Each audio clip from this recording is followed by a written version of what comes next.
Gracias, David. El documento al que tenemos que emitir una opinión tiene dos partes muy diferentes. La New European Agenda for Culture, lo que quiere decir políticas culturales dentro de la Unión Europea, y la Strategy for International Cultural Relations, que es donde nuestra comisión debe incorporar su opinión. Por el momento no tenemos un borrador del documento al que vamos a sumar nuestra opinión.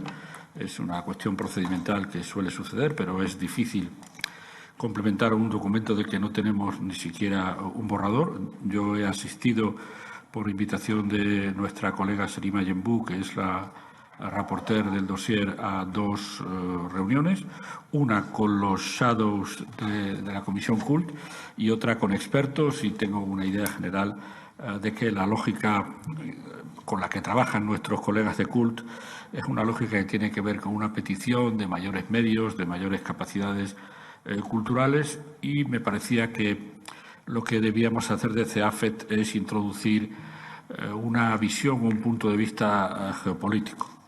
Y también sobre los instrumentos, una reflexión que yo he compartido con los colegas de CULT.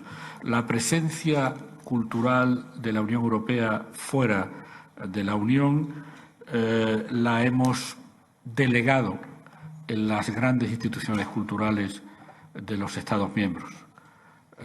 Estoy pensando en los grandes transatlánticos de la Alianza Francesa, el Instituto Cervantes, el Goethe, todas estas grandes instituciones que tienen una enorme presencia en el mundo y que dejan o han dejado poco espacio para que apareciera la imagen de la Unión Europea en su conjunto.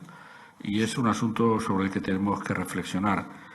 La imagen cultural de Europa en el mundo no puede ser solo una yuxtaposición desordenada de las imágenes culturales de los Estados miembros capaces de llegar a todo el mundo. Tenemos que crear algo europeo desde el origen y no sencillamente acumular las políticas culturales de esas instituciones que representan a los Estados miembros, y por tanto desde el punto de vista de los instrumentos hay que comenzar a pensar en una etiqueta, en una visibilidad europea distinta, aunque complementaria, de la de los Estados miembros.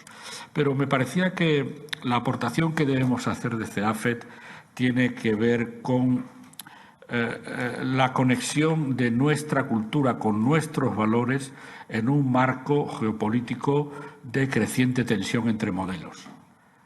Podemos hablar, para decirlo en términos muy gráficos, de guerra cultural, o podemos hablar de tensión entre modelos, pero es obvio que en el mundo empiezan a delinearse claramente frente a las democracias liberales con una concepción de la cultura y de los valores diferente de los que vemos en los crecientes sistemas autoritarios y liberales por el mundo. Nuestra concepción de la cultura es una concepción libre, crítica y exigente, sea cual sea el contenido.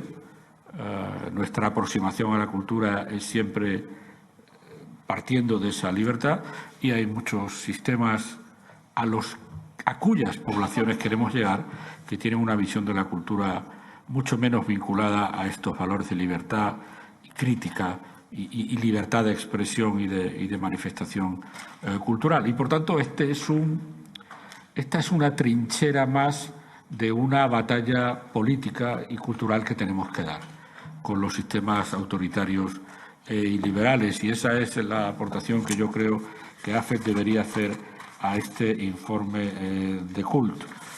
Toda esta visión que tiene que ver no solo con el reforzamiento de los instrumentos, sino con la convicción de que cuando estamos exportando cultura, estamos exportando nuestros valores y estamos exportando eso que llamamos al principio de esta legislatura nuestro modo de vida, y que en aquel momento debo decir que la izquierda, a la que represento, vio con ojos críticos, pero pasados unos años yo creo que la promoción de nuestro modo de vida está en el centro de nuestras agendas sobre la identidad y sobre los valores y sobre la promoción de la democracia en el mundo.